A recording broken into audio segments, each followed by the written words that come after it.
semaine que M. Carney, le premier ministre, va reprendre à la Chambre des communes avec Pierre Poilievre, le chef du Parti conservateur. Rappelez-vous, M. Poilievre, qui n'avait plus de siège après les dernières élections, eh bien, il a pu reprendre son poste après une élection partielle où il l'a remporté. Euh, Comment va avoir lieu la première interaction entre les deux? On sait que ça va être beaucoup sur l'économie, beaucoup sur le programme pour les arrivants étrangers. Mais on sait, M. Poilievre, est-ce qu'il va changer de ton? Est-ce qu'il va changer de tactique? On sait que c'est un côté très agressif, très provocateur. M. Carney, lui, est plus calme, plus axé sur l'économie. Mais entre les deux, je pense que ça va chauffer un petit peu. Je crois pas que Pierre Poilievre va changer nécessairement son ton maintenant. Il est ce qu'il est, c'est-à-dire agressif, et en même temps, il a eu un vote de confiance de la part de son parti, ce qui fait que j'ai pas l'impression qu'on va avoir un automne calme à Ottawa. J'ai l'impression que ça va être chargé. Je pense que également, M. Carney veut axer sur ses priorités, les nouveaux programmes, mettre l'accent sur l'économie, c'est pour ça qu'on l'a amené d'ailleurs. Et on sait que là, il y a un énorme déficit au niveau du Canada et c'est ce que M. Poilievre lui va mettre de l'avant, que c'est pire encore que Justin Trudeau. Bref, j'ai bien hâte de voir la suite des choses. Il y aura un budget également qui devra être fourni.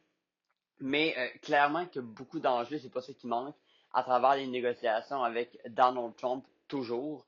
Alors, ça va être à suivre dans les prochains mois, mais clairement que je m'attends pas que ce soit calme. Je m'attends qu'il y ait des grands enjeux, des grands défis pour le gouvernement qui devra agir rapidement. Il a été amené pour ça.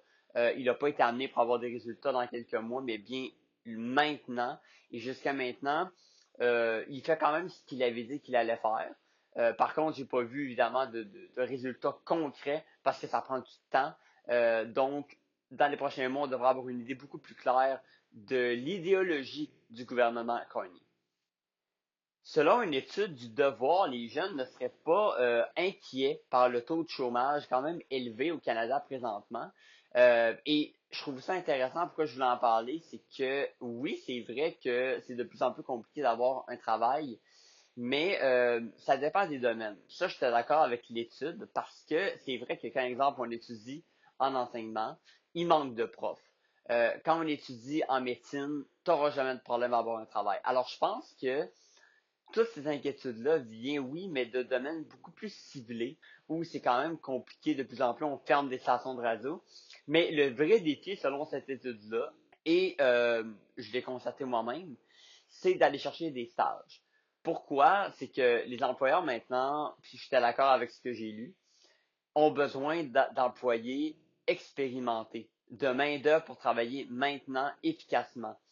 Les employeurs n'ont pas besoin en ce moment d'avoir des stagiaires ou des gens qui viennent travailler pendant un certain temps mais qui vont pas rester.